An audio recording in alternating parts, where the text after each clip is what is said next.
original channel was Gman, and then that channel got killed essentially. So I was like, oh, Gman lives as if I've come back, and that's pretty Gman much how. returns. That's where the name came from. Yeah, it's not really any deeper than that. It was just a sort of a stupid thing, back in 2012. Welcome to Bonfire Conversations. I'm your host, Hamid Reza Nikofar. On this episode, I'm joined by GmanLives, the Australian critic and YouTuber whose sharp takes and sense of humor have made him one of the most distinctive voices in video game analysis on YouTube.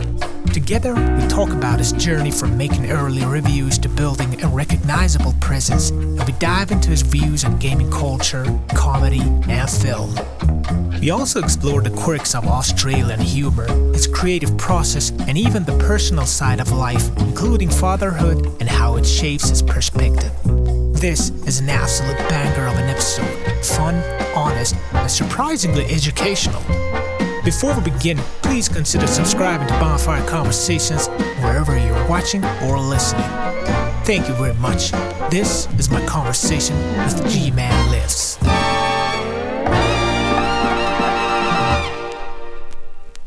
Yo, listen, this is amazing. I'm genuinely excited to talk to you because I'm a huge fan. And I don't usually follow YouTube channels that focus on game reviews, but yours is different. And I would say, like, with 99% accuracy, we have the same taste in games. And I love you.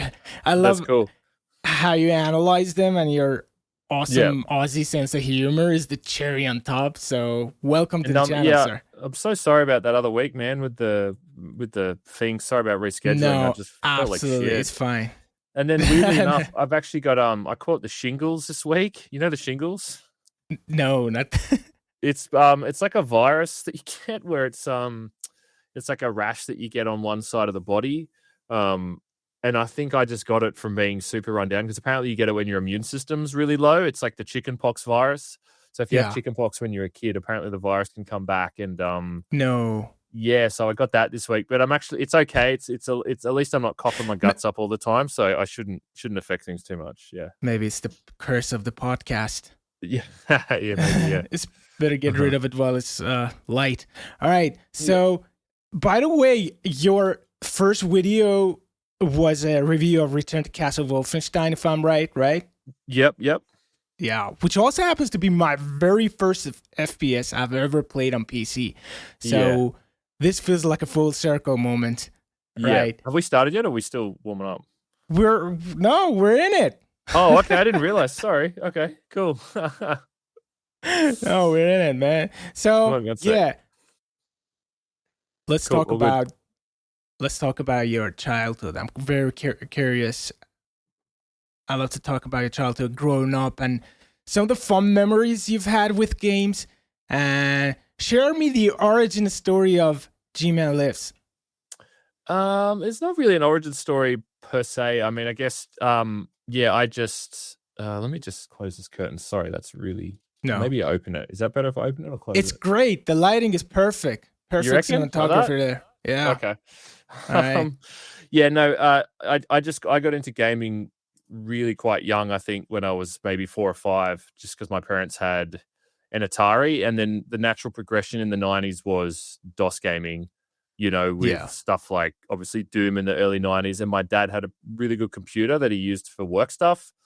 And I think it was just a progression of playing whatever games he would have on his computer, because back then it was that whole floppy disk era where you would get games and they'd give you like the first episode of something, and so they used to give them away for free, so we just had so many games, and then it would just sort of progress on from that, I guess, with each generation. Like the PlayStation came out, and I would hassle my parents until we could get a PlayStation, and then PS2, and then I think PS3 was the first console I bought my own money.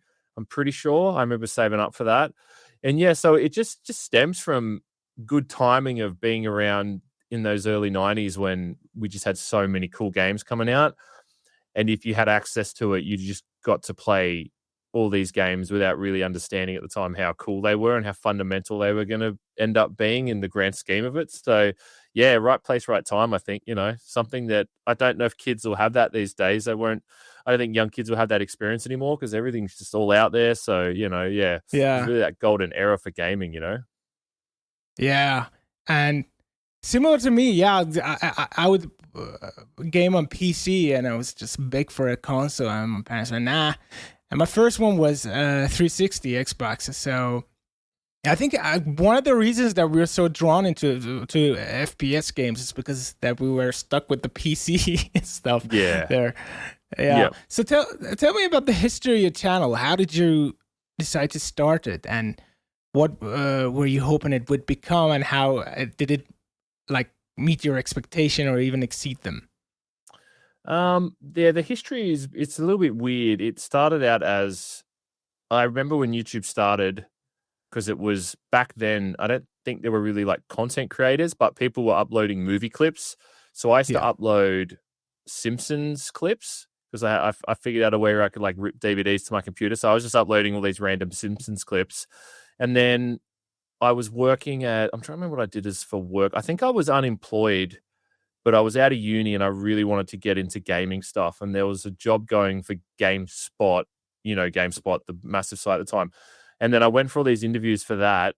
Long story short, I didn't get the job, but I remember the dude who did the interview process said, like, oh, because they made us do a fake video review. Do you know what I mean? Yeah. To prep for the actual role. So I did a video on something. I can't remember what it was. But so when was it? Like, I'm trying to think. I think it might have been like Silent Hill or something. It was a really weird game. I genuinely can't quite remember, but because we're only supposed to use a video for the interview process, so we had to make a 3-minute video from memory. But the guy said like, oh, you're pretty good at the video, so you should like keep up the video editing thing. And that's when, back then, I remember on YouTube you had like AVGN, like the James and that, you had Lazy Game Reviews, and there was all these other sort of small channels, and I was like, yeah, I kind of like what those guys are doing, so I kind of took a stab at doing it myself. And unfortunately, my Simpsons YouTube channel got banned for copyright by Fox, so I had to start a new channel. And I think I got banned a couple of times, but the latest channel, the final channel, was called GmanLives, because it was the original channel was, sorry, my phone went off. The original channel was Gman, and then that channel got killed essentially. So I was like, oh, Gman lives as if I've come back.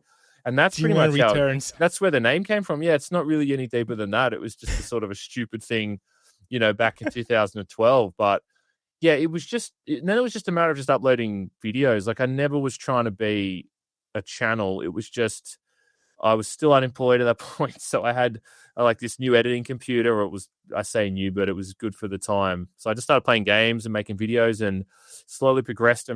And yeah, here we are, like 10 years later, and this is what it's become, I guess. Yeah. Wow. So were you planning on it to be financially like successful, or was it just a hobby back then? It still is a hobby, but yeah, it was back then. It was definitely like, because I remember thinking back then there wasn't really anyone who did first person shooter videos specifically. You had people who would be doing like the retro gaming stuff. I feel was definitely picking up around that time period. Like, there was a lot of people who were like doing the NES games and Super Nintendo stuff, which I think AVGN was like a big part of popularizing that style of content. So, but no one really seemed to do just first person shooters. So that was the only thing I had at the time, was like, I'm just going to do FPS games. I'm just going to focus on that forever, and that's what's going to be. And then obviously that's not what happened, because I've branched off and stuff. But back then, that was the only goal I had, was FPS. Yeah. But it was never like there wasn't even really money in it back then. I don't think. I know the AdSense and stuff is so different now, but yeah, I don't know if people made much money off YouTube back then. Yeah. Wow. So let's talk about your creative process. How do you structure your videos from concept to publishing, and where do you even start? And how do you pick a subject? Yeah, you start with the game, I suppose, is the easiest answer. Yeah, if there are so many games. I mean, how do you decide that, okay, this game is going to be worth my time?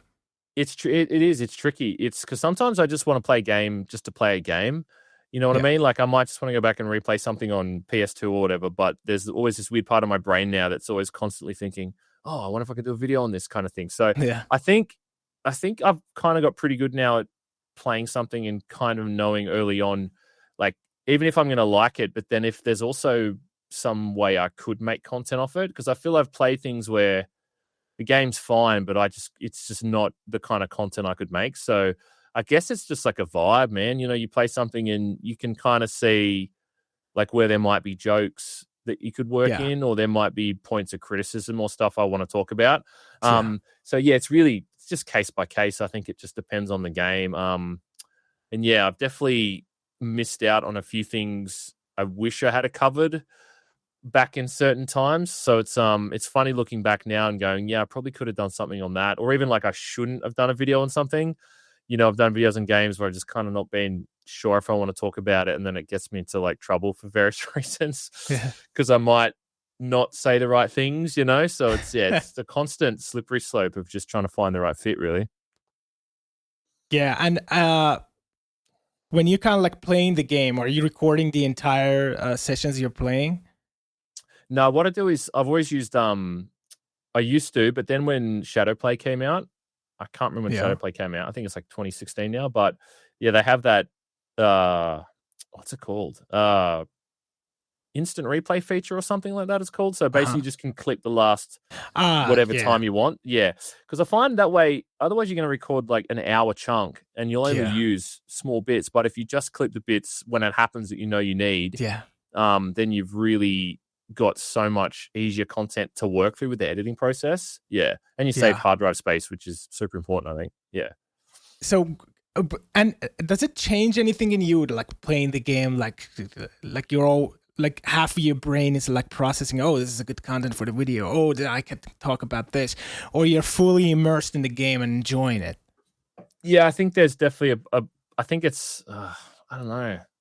There's definitely, like I'd say it's 50-50. There's definitely a point of like you're just experiencing it, but you are constantly trying to think of where's the value or where's the content that you can get out of this ultimately, because that's the whole point of getting through the game, right? So I think it's just a balance of not letting it take too much out of the experience, but also just trying to be mindful of what you want to talk about, which I have like a notepad, so I'm normally just jotting things down when it comes to my mind, or just like alt tabbing out and typing things down in like a word document, to feed through those ideas in my head. Awesome. Now let's talk about humor. Australian humor is one of my favorite. Your videos are full of it, and honestly, it's one of the reasons I'm so drawn to your work. And I've actually been reading about it, about Aussie humor, and it's often described as, correct me if I'm wrong, as dry, self-deprecating and good-natured teasing, and it could also come off a bit too much for people who don't get it. So, and it can even seem inappropriate to more sensitive audiences. So let's talk about that. What do you think defines Aussie sense of humor, and how do you balance it in your videos? Yeah, I think you nailed it. It's definitely a self-deprecating style of humor. It's funny because someone said this recently, like when I had one of my best mates got married and we were all hanging out, chatting at the wedding. And if you heard the way that we spoke to each other, because this is the way we joke around, and you didn't know we were friends, you would think that everyone there was like, what's going on here with these people? Because, oh, you dickhead, you're an idiot. Like that's like, but it's just, I think we just talk like that. I don't know how it started. You'd have to go pretty deep into Australian history, but there's definitely a sense of, like the classic thing is the your mum joke that I try to find a way to work into videos. And then every now and then someone gets really upset and then we'll be like, I can't believe you said that about my mum. But you kind of take for granted that everybody knows that it's a joke, because I don't literally think that about everybody's mum. But yeah, I think we've definitely got a weird sense of humor. It's like a bastardized version of British humor. We just kind of change into insulting everybody. Yeah. But like, we call each other the C word over here quite a lot. As an endearing term. Again, if you went to America and called someone that, probably get punched in the nose, I guess. But it's definitely a bit of a weird. On the surface and the language and all that is kind of like Western countries like America, UK, but it's so far away from them that it's kind of like stripped away from all the limitations. Yeah. And what's great about your video is that it's all over the place. I mean, there are some contents on YouTube that you see, and you can see it. The creator is like throwing memes every 3 seconds. I'm like, dude, I don't even know what you're talking about. I'm just constantly watching memes and all that. But yours is very well balanced, and You have very funny inputs about things on games. Yeah. All right. So let's talk about Parenthood. Congratulations, you're a parent now. And Yeah, 3 years. awesome. I remember watching one of your videos where you were talking about subtitles of a particular game. I don't know what was that. And it's always been a question for me. Why would people who know English play with subtitles on? And then you mentioned something really revealing in that video, that during the day you work with headphones, and the times your kid is sleeping and when you're playing, so you don't want to have headphones on again. So subtitles become very important. And that is something I wouldn't have suggested in a million years. So tell me, how do you manage being a dad, a gamer, and running this amazing channel? It was pretty hard to begin with, I'll be honest, because obviously when the kid was born, my son, I shouldn't say the kid, but yeah, when my son was born, they're home for the first year because they're kids and stuff. And it wasn't until he was about 18 months when we got him into like a daycare thing. So he's, which is good because then it's able to keep them going, their mind going and stuff. But yeah, no, it's definitely tricky to get to pull away from, if you need to get something done and my wife's downstairs trying to feed him and get stuff going. So it definitely makes it trickier. But I think it's just like everything, man. It's just balance. Like he gets off daycare around 4:30 over here. So once he's, home, and it's just that another chapter of life. Like I figure like you probably ask about that later on about work-life balance, but I think that's like the literal work-life balance is you just need to have the cutoff of saying, all right, from this point on, I'm in dad mode. And then from this point to this point is like whatever, like gaming YouTube mode. There are times when I've got to like crunch, I guess, so to speak, stay at the office late. Like if there's a game coming out and I got to get on it before it launches. But yeah, I think it's just a matter of just treating it like any job. You get home, you spend time with the wife and kid. It's just you just got to balance that. And at the end of the day, they come first because they're more important than YouTube videos, sadly. But it's just normal balance stuff. Yeah. Are you excited to play games with him? Yeah, he's kind of getting to that age now. Like if I'm playing something on, like I might be playing something on the PS1 or the Mega Drive. If I got an old console plugged in, and he picks up the controller, he doesn't know what to do, but I think he's slowly getting the gist of. Yeah, he tried to play something like the Hedgehog, and he keeps running to the left of the screen. Like he just holds the left and he just keeps jumping. It's just like got to go to the right side of the screen. You almost got it. Yeah, another couple of years, I think, and he'll I think he'll have it. I think it'll be pretty good. Awesome. You can cover co-op games then.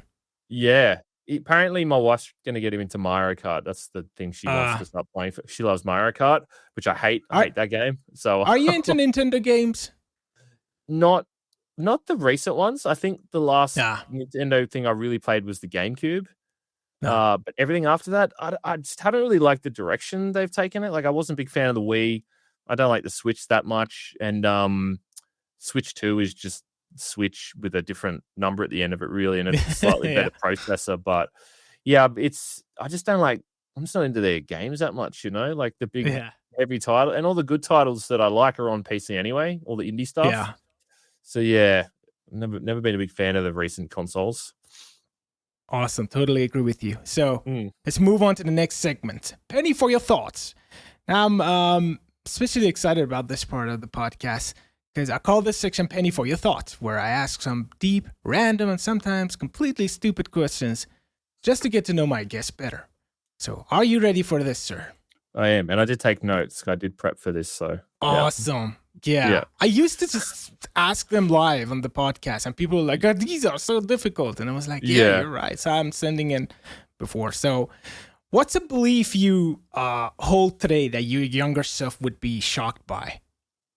Yeah, there was a couple, but I think the biggest thing I had was to go to bed early. And I know that sounds weird, but yeah, I remember when I was younger, like in my 20s, I'd go to bed at like 2 a.m., 3 a.m. because I was chasing, I think like the best way to describe it was I was like chasing motivation.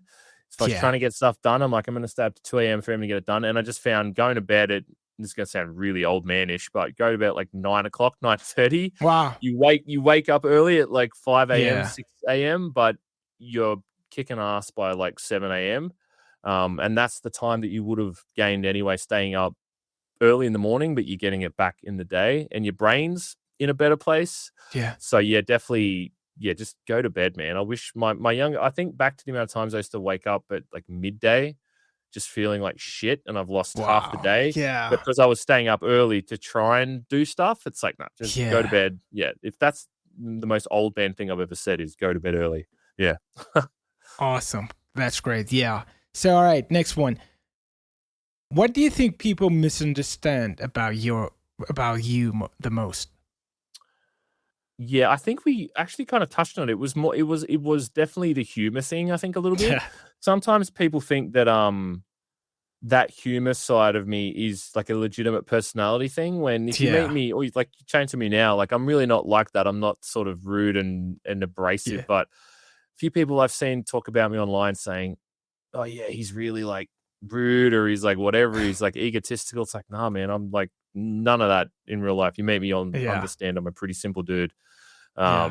Yeah. So that weird like sort of Chad persona that I try to put on sometimes is all just that. It's a persona. Yeah. No. They could. Yeah. So, next one. What's the best Australian food you'd suggest to a foreigner? Yeah, I struggle with that one because there is no good Australian food. I think Australian food is shit because we all our good food is just other people's food because like Australia's very multicultural. We have like a lot of ethnicities and nationalities. So all the best restaurants that I can think of is like Vietnamese restaurants or Thai restaurants. But Wow. the only good, and even then it's not really Aussie food. I'd say like fish and chips. If you can get a really good fish and chip place in Australia. But we kind of stole that off the Brits, so I don't know if that really counts as ours. But yeah, beachside fish and chips, if you could find a really good place in Australia, is pretty damn good. Yeah, super crunchy, like really nice salt and stuff. Yeah, good piece of thick fish. Yeah, that's good shit. Yeah. Awesome. I love the honesty. So, what does success mean to you now compared to when you started your channel? Yeah, let me check what I wrote for that one. I don't think I really had something for that. I think, yeah, like it's hard because again, I never started out the channel to try and be successful. And I don't really know what success is in that sort of sense. Yeah. I think if I can just make videos that people still enjoy, that's really all that the whole game plan is for it. You know what I mean? If it's just a matter of being able to always find a way to keep people entertained, that's sort of the success. Because I don't really care about 10 million subs or that kind of stuff. It'd be nice to hit 1 million subs only because I'm so close to it. But yeah, it's never been a numbers game. It's always just been about trying to make sure I'm making good content that people like to see. I think that's the most important thing. Yeah, that's beautiful. So next one, how do you protect your creativity from burnout or noise? Yeah, that's a good one. So I think that kind of touches on what we said before, just the balance of trying to know when to step away from stuff. And I also do other video work outside of YouTube because YouTube's not my full-time thing, which I try to do on purpose just for that reason, because otherwise just going to be sitting staring at a computer all day. And I think just getting outside, having a coffee, going for a walk, again, going to bed early, go to the gym 3 days a week, whatever you got to do. Like you just need to have something where your brain's not thinking about that main activity. Otherwise, that's when the burnout sets in, I think. You said something about gym. So how is your daily workout routine? What do you do? Yeah, I do. And I'm almost embarrassed to say because I think it sounds a weird stigma, but I do like CrossFit. Because CrossFit's like a combination of the weightlifting stuff, like the Olympic lifts, all the stuff that's really good functional stuff. So like back squatting, bench press, deadlifts, that kind of stuff. So it's all encompassing. And then it's a combination of gymnastics sort of work. When I say gymnastics, I mean pull-ups and push-ups, combined with cardio. So it just feels like you're hitting your body from all angles. Like you get strength, you're getting good cardiovascular stuff. And then the good thing about it is you're so buggered by the end of it that you do want to go to sleep. Like you do want to rest. So when it's the end of the day, you're like, I'm shit-faced. I want to go to sleep now. So I feel it's been the best mix of like fitness stuff I could have at my age, versus if you just go to the gym by yourself, I feel there's just no motivation, man. You need to be surrounded by people who are doing the same thing, I reckon that's the mix. Just keep the body guessing with constant different workouts.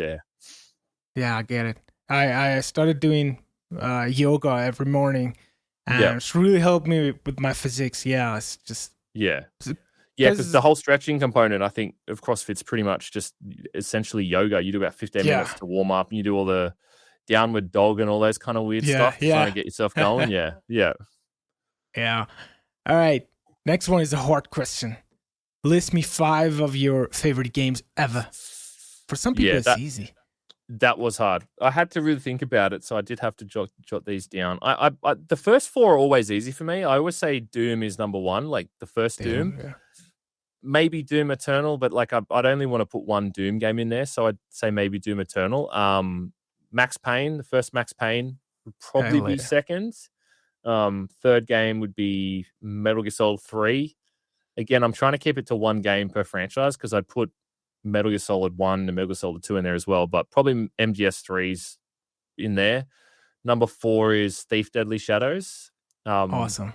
Third game in the Thief series, which a lot of people hate, but I just think it's like one of the best games ever made. Just the lighting and the story and the atmosphere in that, I think just shits all over the first 2 games. I'll probably get in a lot of trouble for saying that. And then the 5th one's pretty hard because it's like, how do you put a 5th game in there when there's so many options? But my brain just kept coming back to Fear. You remember that game, Fear? The first person absolutely slow motion one? Yeah, I love that. That always just pops into my head. So I'm like, I'll just chuck Fear in there. And I replayed it recently, and it's still really, really good. So, yeah, me too. Yeah. I think you did a video recently about it as well, huh? I did a video on it, I think, the PlayStation 3 version or something. I was talking about because it's a really bad horrible port on the PS3. Yeah. But it adds in, I think it's the PS3 version adds in, it might be the Xbox 360 one. One of the versions adds in like dual submachine guns. Yeah. Which you don't have on the PC. And it's like one of the coolest weapons. And it's on this one version. I think it's on the 360 though. Wow. Yeah. Yeah, maybe. I'll have to look that up afterwards. Yeah. That's a great list. And ending it with something from Monolith is really appreciated. And it's horrible that it's shut down now. I remember one other great friend. Recently, last year, I played Condemned, the first one. And the AI kicks ass, man. I mean, a lot of inspiration I get from those AIs in Last of Us came from that game, maybe. It's insane. Yeah, there's the way they have like a sort of what's the word? Like sort of a self-preservation instinct in that game. Yeah. Like if you beat them but you don't kill them, sometimes they just run off for a bit to run away from you. Yeah. There's very few games that do that. Yeah. But then they go and pick up like another weapon and come back after a bit to keep attacking. Yeah, it's really, really impressive. And the animation's like crazy, man. It's insane. Like fully motion captured. So it looks it's like 2005 or something that game came out. It just looks astonishing. Yeah. There's a lot of indie games I noticed that try to rip off that concept with the Condemned thing. Trepang. With that very similar melee combat, and no one's ever got it as good as they got it like 20 years ago. Yeah. And you mentioned Doom at first, and since the last 3 Dooms, they've been changing the style of the gameplay constantly. And I was thinking, where do you think should they go next with Doom? They shouldn't. They should stop, as far as I'm concerned. I think that's a trilogy. Well, people have been asking for a Quake game, and I don't necessarily think we need a new Quake game, but just go somewhere else, man. I mean, what made id so good back then, I felt, was at least it always kind of felt like they were trying to take, different chances with the IPs back then. I mean, they rebooted Doom 3 in 2004, and then they made Resurrection of Evil, but then they made like Rage, and there's a bunch of other games in there from memory that were really kind of cool, and they went obviously through Quake for a bit. So what made them kind of awesome was the fact that they had all these IPs that they were consistently kicking ass with. I mean, people talk shit about Rage. I still think Rage is a pretty fascinating game concept wise. But now every 4 years, it's just another Doom game. And I mean, I feel like they've just run that to its end, So just make up, if not a new IP, I don't know, maybe reboot an old thing, but I think it's just time to hang it up. There's only so many times you can sort of redo that character, as well, considering it kind of starts to not be interesting when every game is just him standing around not talking for the whole time. You know, I love the guy, don't get me wrong, but I think I'm sitting on a Doom chair. I don't know if you can see the logo. I know, But I think it's just time to just do something fresh, man. You know, just pick a new IP or take a risk and do something exciting again, you know? Yeah. Yeah. Crazy idea. What if they make a campaign for Halo? Oh, yeah, that's interesting. Yeah. You mean like the current team or yeah? Yeah, because the Dark Ages at some points had some of those Halo feelings. I don't know. Yeah. Yeah, maybe. I couldn't picture it. I always I find Halo so associated with Microsoft. I can't see id. It just seems like id are like the antithesis of the Halo games. Like there's everything they do is so kind of metal and outside of the norm, and Halo just seems so like streamlined to me, and its approach to everything. You know, it's so clean and all the armor and the weapons and that's all sort of clean and quite like sterile. But Doom's got like a bit of an edge to it, which I think it's quite separate from that in a good way, you know? Yeah. Yeah. And you mentioned Max Payne on your list. Now the remake is coming, Max Payne 1 and 2. How do you feel about Max Payne 3 after all these years? I would probably say it's the least favorite for me out of the 3 games, just because it's so weird because the first game did something and then the second game did something really different in the way that you play it. You play the first game like it is Max's reflexes, but then the second game was like he had a superpower. Yeah. You can like got to the point from memory, bullets time is so fast you can just like run around a room and everyone's like frozen. Like it made no sense. And then Max Payne 3 was back to the old style, but then it was so much more narrative focused that it was even too narrative focused for Max Payne. And like the only way I can ever enjoy Max Payne 3 now is just there's like a mod you can download to skip the cutscenes. That's the only way I can play the game because I just can't sit through the constant every 5 seconds you clear a room of bad guys, then Max puts something down and talks for 5 minutes. So I think they kind of got the character, but the way they expressed him and they told the story, I don't think was right. Yeah. You know, it was GTA style more than it was Max Payne style, which makes sense, right? Because it was Rockstar. But Rockstar, the shooting in that game is pretty crazy. I think it's still some of the best ballistics and physics, man, out of any game that's even still come out, really, right? Like, shoot someone in the head and you can still see like the exit wounds and stuff like that. It's fucking mental. But then there's all this weird bullshit in that where you can get randomly killed as well from memory, right? Like if an enemy randomly hits you in the head, it's instant death. It just seems ridiculous for a single player game. Like it's not a multiplayer game. That's a multiplayer mechanic. Why am I dying from a headshot from an enemy? It just seems bullshit. Yeah. Good game though. Good game. Yeah. Yeah. And Thief. Do you think the future of Thief is dead? Yes, I think that's dead as dead. Yeah. I know they're bringing out that VR game or something. I think it's coming out this year, which just looks terrible. So yeah, I think it's just a product of its age. I think it was cool because of the mechanics for the time with all the lighting stuff, but I don't think people are impressed by lighting effects anymore in the current day, right? Yeah. You know what I mean? Like back in the 90s, there was literally no game, I don't think, where you could hide in a shadow. I don't think anyone had done that before they did. Yeah. And then with Deadly Shadows, it was that lighting system that was dynamic. So you could shoot out like a candle and see the actual shadows, all the different shadows go out, stuff like that. That's part of why I loved it so much. But you show that to like a Zoomer kid these days, and they just what does that mean? Who cares? Yeah. Same kid that plays Warzone and Battlefield 6 on ADHD. Yeah. Did you play Battlefield 6, by the way? No, I did not. No, I was shocked at how much they were trying to promote that game. I know a lot of people who do content creating, and so many people I know were offered sponsored jobs to talk about that game. It was just crazy. They're really trying to promote it, which it doesn't seem like it needs to because it's doing quite well, I think. From what I'm saying, people love it. So, yeah. Are you into multiplayer games like Call of Duty? Yeah, I am a little bit, but again, it's like I don't really have the patience and the time for it anymore. You know, you've got to play them so much to be good at them these days. And then even when you play it all day, you'll still hop on and there'll be some kid in the server who just kicks your ass. You know, like there's a 17-year-old, you just can't compete with someone's reflexes like that. But I used to play Rainbow Six Siege was the last multiplayer game. Yeah. I played a lot of. I've probably got about 1,000 hours in it, which I know isn't much, but for me it is. Yeah, Siege was really good. And I played a lot of Counter-Strike before that pretty religiously with CS Source. Wow. Yeah. And 1.6 back in the day. That was my first proper multiplayer game. Yeah. But I'm getting too old, man. I don't have the reflexes to do it anymore. You see that clip on Twitter lately of that person who was like wall hacking, apparently? You see that thing that went viral? No, I haven't. It was some VTuber and they were playing Battlefield 6 and there's all these clips where they'll just be shooting and then they suddenly like snap onto an enemy. There's like a giant rock in front of them. Yeah. So they're using an aimbot is what people are saying. Because they snap onto the person behind a rock and they defend them. Yeah, so I like...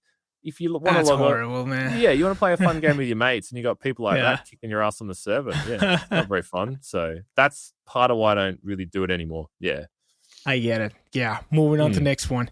Yeah. Okay, if one of your videos had to be your legacy, which one would you pick and why? I didn't know about this one. This was hard as well because I hate watching my videos. I really like once I edit it and I upload it. I generally don't watch it again because I find it cringe. Like, you know, when you hear your own voice played back, I hate the sound of my voice. But the only one I'm really, I think, really happy with is I did the video recently on the Alien games. Yeah. And I was just really happy with the combination of, because it was across like 6 or 7 different platforms. There was like NES games, there was Mega Drive and Super NES, PlayStation, PS3, I think. Yeah, there was just a whole bunch of different platforms. And then I don't think anyone had really covered those games specifically. Yeah. And there was a video on Time Crisis that I did years ago, which I was really happy with too. Because it's like, I don't think anyone's ever really talked about those like specific games. And I don't cringe too much at what I said in them. So I was pretty happy with the commentary and yeah, I think they're good videos. If you watch those, I think they would hold up pretty well. Yeah. Yeah. Pretty happy with that. I thought about this question as well, and my pick is the video you did on Raven Games. Okay. Yeah. Yeah. It was so exciting. I mean, their games are fucking amazing, and the way you were talking about them, so excited, and it was just like, oh, I want to play this again. Oh, I want to play this again. Oh, I missed this one.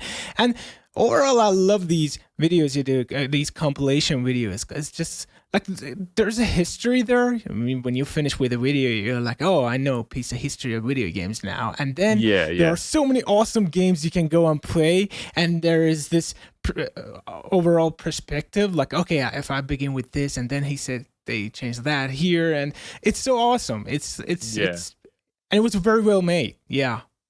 The Raven Software one was it's bittersweet, like, because those guys just made so many cool games in the 90s, but then you look at like what have they done lately? I think they just pump out a Black Ops game every few years, and that's about it. Yeah, it's like the mighty have fallen. Yeah, it's kind of sad looking back on those guys, but it's anything where it's, because I look at it more in the terms of like the nerd in me looks at the footage. Like I watch a lot of older videos when I record them at like 720p.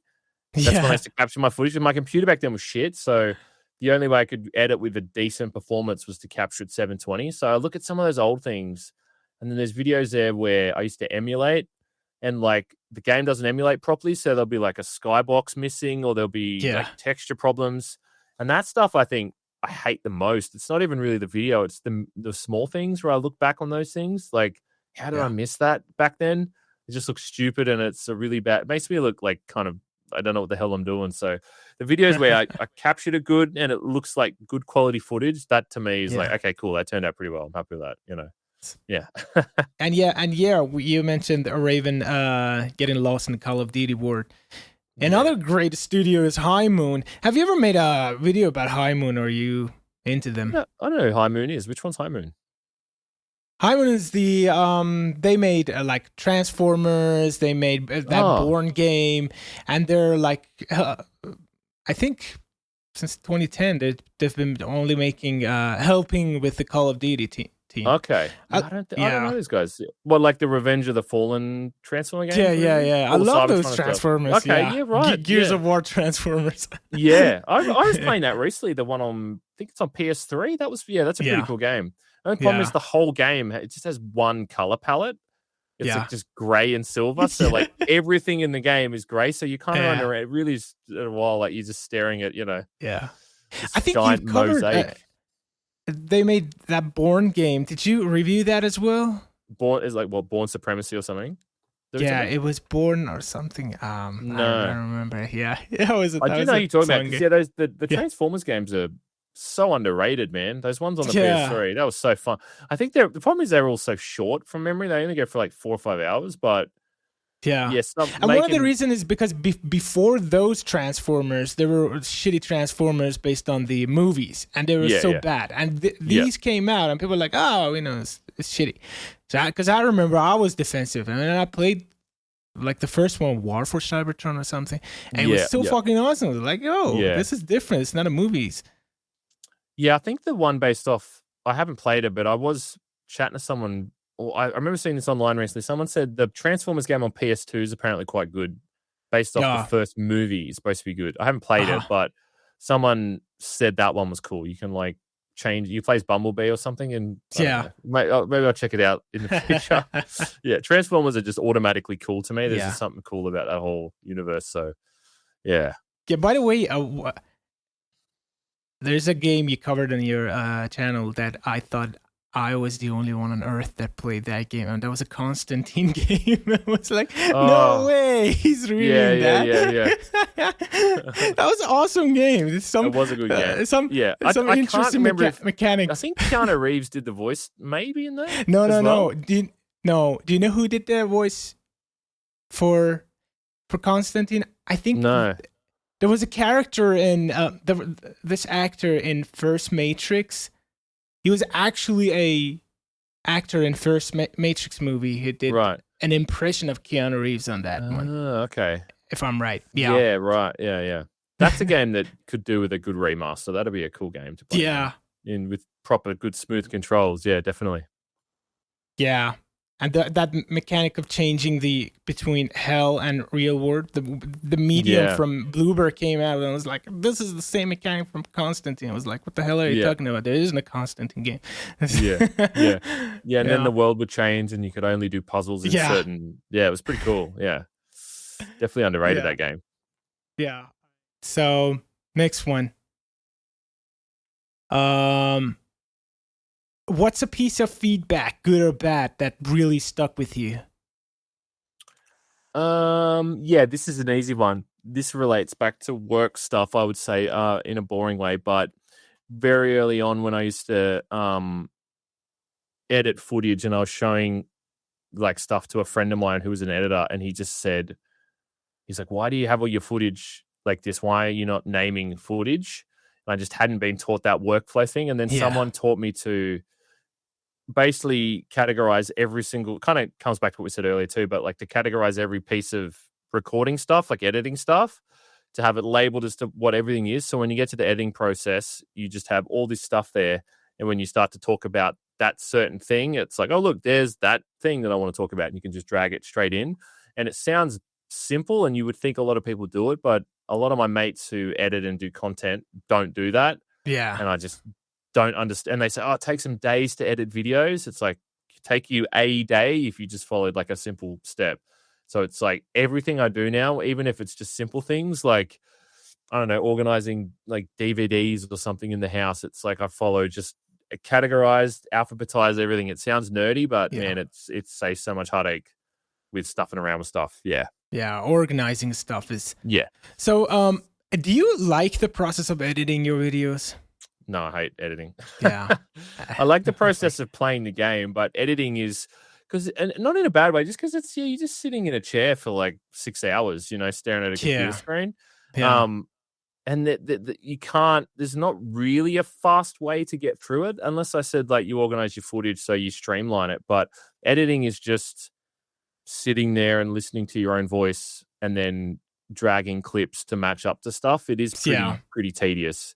I don't know anyone who would say they like editing, which is why I think so many people outsource it, so you can just not stress about it and get someone else to do it for you. You know? Yeah. All right. Next hard question. List me 5 of your favorite films.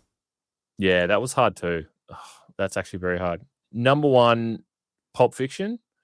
Fuck yeah. Without a doubt.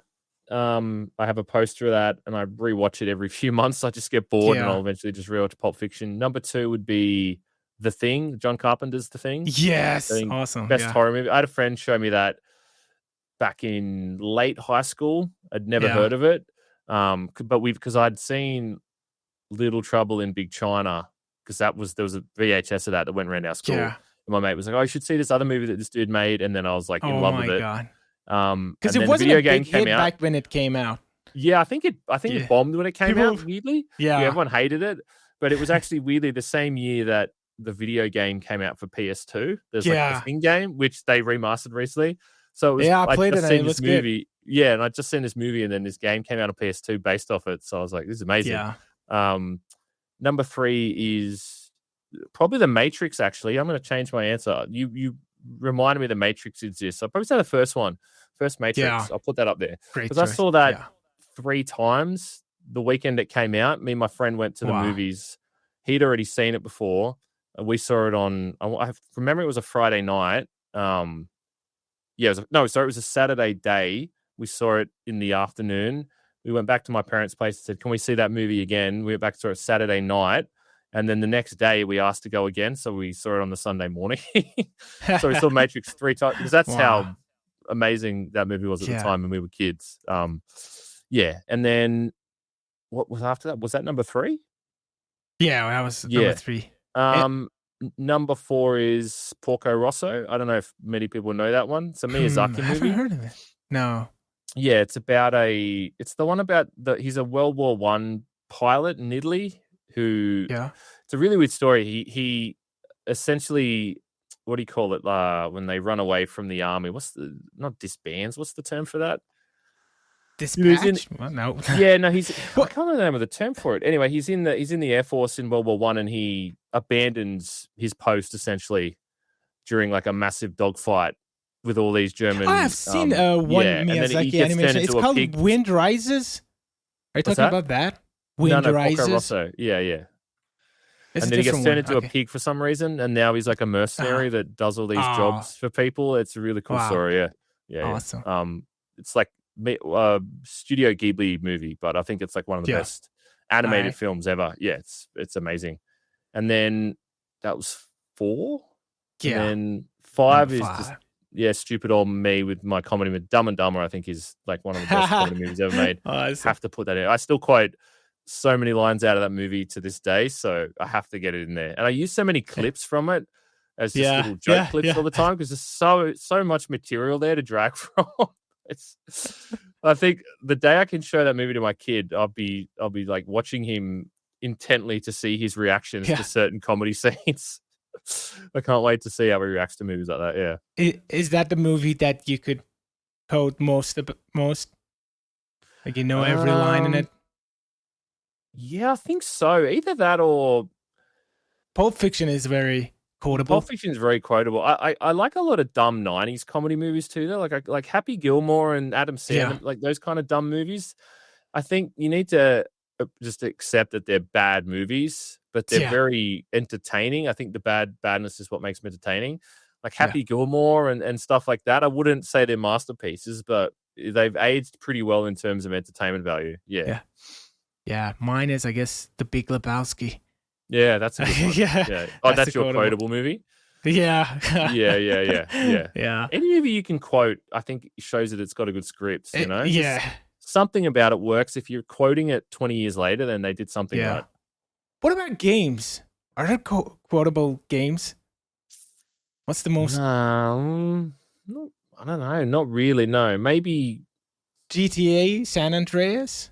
Maybe. Yeah, but it doesn't really have any quotable lines, I don't think so much. There's definitely memorable scenes in them. I wouldn't know if there's anything to be quoting crazily in any of the games. I think Max Payne has a few good lines in there somewhere. There's a few good things they're all dead. Yeah. There was one thing he says when he I can't remember character, but he says that he shot someone. He shoots one of the guys, and then the guy's running away. And he's like, he runs pretty fast, but with a bullet in his gut, like a broken bottle of Tabasco sauce, he won't run for long. And I was like, that's a pretty badass line. Yeah. And the other line is, what is it about? Yeah, it's fear. Like, what is it? Something about it's fear that gives men wings or something. Like, so again, it's the same character. He's like, he can't run pretty quick, but then again, it's fear that gives men wings in the sense of like, this dude can run pretty fast. Another Stuff like one that, I from was like, damn, that's a cool line. Yeah. Another one from Max Payne. I guess it's Max Payne 2 is saying he was trying to buy time. I wasn't selling any. Yeah. He's trying to buy himself extra time. Yeah. There's a lot of good scenes in that, but I'm trying to think. It's full of good quotes. So that's one thing I didn't like about, I don't know, those Alan Wake games.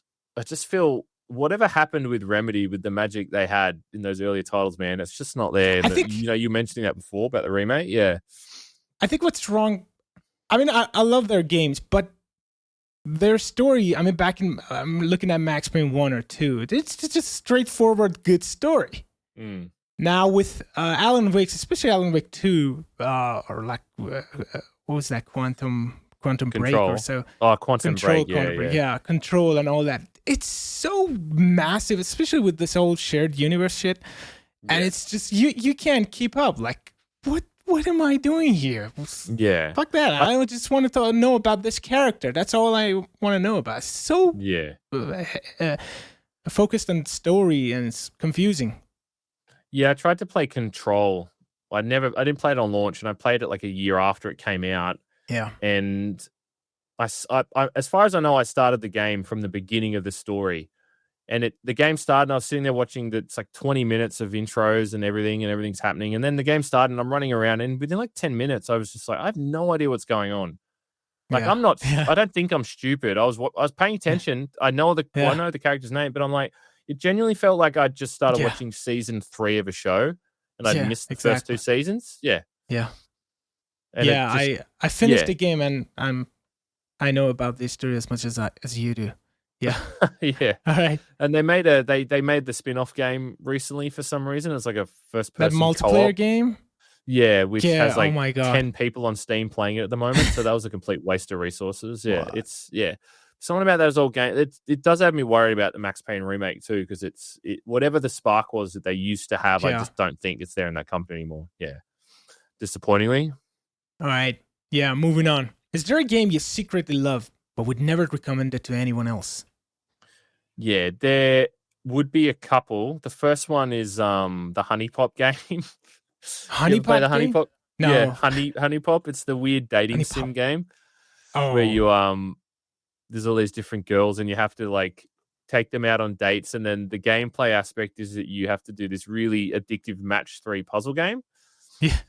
But it's super complex. I don't know if people remember how complex it was, because you can set up all these like combos with things, and you can use these little like clothing items to boost certain things. And it was really addictive how deep that system was. Yeah. And how you could get these crazy high scores. And I think it's the inner like kid in me when I used to play games like Tetris and Columns. I was like, match 3 games are just my Achilles heel, man. I could sit there on my phone playing Bejeweled for like 30 hours if I didn't have anything else going on. So yeah, but that game is obviously incredibly goofy because it's a weird anime dating sim. So I would never publicly tell anyone to play it, but the puzzle aspect is super fun, man. Yeah. And then the other one is just this game I play for fun called Farm Together, and all my friends give me shit about it. It's like it's a farming game, but it's like real time. So you plant flowers, or you have all cows and sheep, or you put trees down. And then there's the 4 seasons of the year. So certain plants only grow in different seasons, but then they grow in real time. So you can plant a bunch of stuff, come back the next day, and they've all grown because they grow overnight. So that game, it's such a basic bitch game to like log in and then collect all my pineapples and, whatever, check on my sheep and that. But so therapeutic, man. It's so much fun. Yeah. There's no hazards. You can't die. There's nothing to be scared by. It's a super chill farming game. And again, I'm turning into an old man because that's the stuff that brings me joy these days. It's just games like that. So these 2, right? I would say so, yeah, definitely. Yeah. For me, I was thinking about it. Have you ever played that game, Deadly Premonition. I know, but I know what it is. It's that weird David Lynchian thing, isn't it? Yeah. Yeah. That's a shitty game, technically, but there's a charm in that game that just I can't like recommend it to anyone, but I love it. And any game by Suda51, of course. Like, yeah, I tried to go down that rabbit hole a while back with all the Suda51 stuff, and I started with Killer 7, I think, on GameCube. Yeah. And I couldn't get into it, man. I just remember playing like the first couple of hours and whatever. You've just sometimes, you just got to accept that this just isn't for you. You know what I mean? Or the time has passed. Yeah. They do Lollipop Chainsaw, right? Game. That's Suda51, I think, too, isn't it? Yeah. But surprisingly, I'm not a huge fan of Lollipop. I love No More Heroes. Yeah. Those are interesting I think Beautiful Joe was Suda51. Is that the same? Yeah. I would just look at those games and you instantly know that it's that developer. Yeah. But my attempts to get into them, I've always struggled. So very cult. I think that's the whole thing of it. All right, moving on to the next one. Which game makes you irrationally angry every single time you play it? I kind of struggle with that because I had to really think. Because to be honest, I used to video game rage at everything I played. Quite a lot. I think having games a kid were difficult back then. What's that? Games were difficult back then. Yeah, no, I just had bad anger issues. I think I definitely think once I was started got with my wife, when I first met her, which is still my partner back then, and then I think having kids definitely mellowed me out a bit. Only because I can't get away with shouting and screaming when I've got someone trying to sleep in another room, and it's just But the only one I could really think of, there was a game on PlayStation 2 called Maximo. If you ever played that, it was like a 3D ghouls and goblins game. It was the same concept, so it was really hard, and you could take 2 hits. If you took 1 hit, your armor fell off, and you're in your underwear, and then the second hit killed you. I think it was a Capcom game too, from memory. But I remember playing that. That's the last game I remember playing where I got really, really mad, to the point that I'm almost embarrassed to say it, but I broke the disc for the game. I've had it for 20 years, and then I thought, I'll play it. I got my PS2 out, and I'll give it a play. I remember being fun. And then about 20 minutes in, I was just dying all the time. It filtered me like crazy. And I took the disc out of the PS2 and literally snapped the disc in anger and snapped it. And then as soon as I broke it, I was like, fuck, I shouldn't have done that. And I went on to eBay and copies of the game. And you bought another one? No, I didn't, because they're like $200. And I'm not going to buy it because I don't trust myself to not just break it the second time if I get another disc. So that was the last game that made me super angry. And Call of Duty pisses me off. All the Call of Duty games make me angry. I can't play them at all. Campaigns? Warzone. Yeah, Warzone and all those kind of games. Yeah, just shit me up the wall, man. Yeah. Yeah. Okay. By the way, do you play Souls-like game? No, the longest I played Dark Souls. That's the longest I've played one. I've got I think it's about 20 hours in Dark Souls. I played it on PS3 only because everyone said to play it. Yeah. And then I just wandered around completely dumbstruck for however long it was, and I don't think I could comprehend back then too, because I was quite young. Dark Souls was 2008 or something, right? Yeah. When that came out? Yeah. I reckon if I played it now, I'd probably be a bit better, but back then I was peak rage era and I was pretty angry dude back then. So I think I just gave up. I just didn't appreciate what I was trying to do, So I have played Bloodborne for about 3 hours, I think, as well. Uh-huh. Yeah, but people keep saying I should play Sekiro. I've heard a few people suggest that to me because I'm a big fan of parrying. I like the parry things in games, and I commented on the Dark Ages because I really like that aspect of the Dark Ages with the shield, where it was a lot of that combat was, and someone goes, "Yeah, you should check out Sekiro." And then I was like, "Isn't that a FromSoft game? I don't know if I want to mess with that shit." But it looks cool. Yeah, awesome. All right, what do you think most modern shooters are missing today? I don't know. That's a good question. I didn't really have one answer for this because I think there's not really modern shooters anymore, in the sense of, I was trying to think about how back in the mid 2000s when we just had generic Call of Duty things coming out, and then it was like there was a Yeah. Far Cry game, and there was, you know, whatever other random AAA title. But I think we're kind of fortunate that we do have the indie games. You know what I mean? So I Yeah. probably wouldn't really critique like modern shooters in that sense, because if there's like an itch that needs to be scratched, I feel there's always an indie title that can kind of facilitate that now. You know what I mean? Like we don't get immersive sims in the AAA space anymore. And if we do, they don't seem to succeed, you know, like what happened with Prey and that. But there's so many indie games where it seems they're trying to fill that void. So yeah, I feel like I don't think there's anything lacking in modern shooters, because there's always like indie stuff that can fill Yeah. up what's missing. You know what I mean? Yeah. Yeah. Modern shooters, I would say for me, that just makes me think of like Call of Duty and Battlefield and Apex Legends and Valorant. Like that's like a modern shooter now, I guess, you know, because it's so Mostly online multiplayer games. focused. Yeah. Yeah. Actually, well, then I guess that's the answer. Yeah, I mean, I guess there was more single player games. That's probably what we're lacking. But Yeah. no one wants to make them because there's just no money in it, I guess, compared to multiplayer. Yeah, sadly. And I'm almost done with RoboCop Unfinished Business. Unfinished Business, yeah. And there's this magic in this game. I really can't explain it, why it's so exciting. I mean, and why we don't have anything like this. And yeah, it's because it's just there's no what's the word? It's kind of like there's no delusions of grandeur, I think is the best way I would describe it. It's like, let's just make a 10-hour game in one location, more or less, where you just go around doing what is the most fun in a game. Yeah. And I think a lot of shooters, even Doom the Dark Ages, I think lost touch with what makes Doom games fun. Doom games are fun when you're running around cutting things up with a chainsaw or ripping someone's head off. It's not fun when you're spending half an hour looking for collectibles and all the different things on the side of a map. That's where I got lost in that game. And Doom Eternal at least seemed to understand that balance. But yeah, Unfinished Business is just like, it's just make a fun game where you play a cool character who gets to kill shit. That's fun. Yeah. That's what it's always been about, man. You know? Yeah, they're more in touch with that side of it, I think. Awesome. All right, this is it. Sir, honestly, during this interview, I felt like a kid again. I enjoy your work so much. It's deep, nostalgic, smart, fact-based, funny, and humble. Thanks, Zach. I've always wanted to figure out how your brain works, and I could easily talk to you for another 12 hours. But we got to wrap this up.